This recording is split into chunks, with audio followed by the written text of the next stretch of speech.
શું જોઈ રહ્યા છો તમે પરિસ્થિતિ? હાજી નમસ્કાર. જય માતાજી બાપુ. જય માતાજી. સાહેબ અમારો પ્રશ્ન એવો છે કે અમારે ગ્રુપ ગ્રામ પંચાયત છે, એમાંથી પંચાયત અલગ કરવી છે. બરાબર. તો તમારી તમારું ગામ રેવન્યુ નથી. રેવન્યુ હોવ ના હોવ બે નંબરની વસ્તુ છોડો. પેલા તમે મને તમારો તાલુકો કોને? મારું તાલુકો માંગરોળ, જિલ્લો સુરત. ગામ કયું? ગામ બોરસદ. બોરસદ. હા માંગરોળ તાલુકાનું. હા બોરસદ ગામ. ગામ બોરસદ. તમારે કિમમાં લાગે? કિમમાં? હા કિમમાં લાગે. બરાબર. તમારી ગ્રામ પંચાયત કઈ લાગે છે? ગ્રામ પંચાયત બોરસદ લાગે. ગ્રામ અને પંચાયત અમારું પેટા ફળિયા દેગડિયા આવે. દેદરિયા. હા દેગડિયા પેટા ફળિયું. દેગરિયા. હવે ત્યાં આગળ વસ્તી કેટલી છે? વસ્તી અમારે ખાલી દેગડિયાનું હા ખાલી દેગરિયા 1100 થી 1200 છે. તો ભાઈ તમારી અલગ ગ્રામ પંચાયત મળવા પાત્ર છે.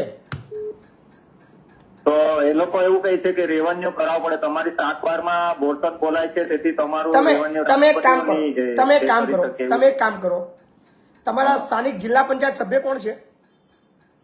જિલ્લા પંચાયત સભ્ય અફજલ ખાન. હા તો એમને તમે મળો આવતીકાલે. એમને એવું કહેજો કે ભાઈ મહિપતસિંહ મેં વાત કરી હતી તો એમને અમને આ રસ્તો બતાવ્યો હતો કે તમારા ગામની ગ્રામ પંચાયત માટે અલગ ગ્રામ પંચાયત માટેની એક દરખાસ્ત કરવામાં આવે તમારી જિલ્લા પંચાયત કચેરીની અંદર. તમારી જિલ્લા પંચાયત સુરત લાગે, બરાબર ને? તો સુરત જિલ્લા પંચાયતની અંદર તમારા જિલ્લા પંચાયતના સભ્ય થકી તમારા ગામના લોકો થકી એક દરખાસ્ત મૂકવામાં આવે અને એ જિલ્લા પંચાયતની તમારી જે કમિટી છે, જે બોડી છે, એની સભાની અંદર તમારા અલગ ગ્રામ પંચાયત માટેની જો દરખાસ્ત મૂકે અને જો સર્વાનુમતે ઠરાવ કરે અને તમારા જે ઠરાવ કરીને પંચાયત મંત્રીને જો મોકલી આપે તો તમારી ગ્રામ પંચાયત અલગ થઈ જાય. તો આ વખતે જે ગ્રામ સભા થઈ 2 ઓક્ટોબરે, તે ત્યાં ગ્રામ સભામાં ઠરાવ મુકાવ્યો. બરાબર. એ ઠરાવની કોપી લો અને તમારા જિલ્લા પંચાયત સભ્યને વાત કરો. તમારા સ્થાનિક ધારાસભ્યનો બી તમે એની મદદ લઈ શકો છો. તમારા સાંસદની પણ મદદ લઈ શકો છો. એમને કહો કે સાહેબ અમારી ગ્રામ પંચાયત અલગ કરો તો અમને થોડું વધારે લાભ મળે, અમારે બીજા ગામ સુધી જવું ના પડે અને ગામ વિકાસ થોડો વધી જાય. સો એનો લાભ તમને મળે. તો બધા નેતાઓનો મદદ કરો તો 100% તમારું કામ થશે. આમાં એવું છે ને સાહેબ કે અમારું ગામ પ્યોર કોંગ્રેસી છે, એટલે બીજેપી ના ધારાસભ્ય એવું ના હોય. કોંગ્રેસ ભાજપ એવું ના માનશો તમે. સાંભળો, બધા નેતાઓ કે બધી વસ્તુ એવું નથી હોતું.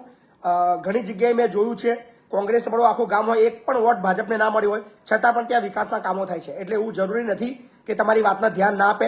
છતાં જ્યાં મારા મદદની જરૂર પડે તમે મારી મદદ લેજો, હું મદદ કરીશ તમને.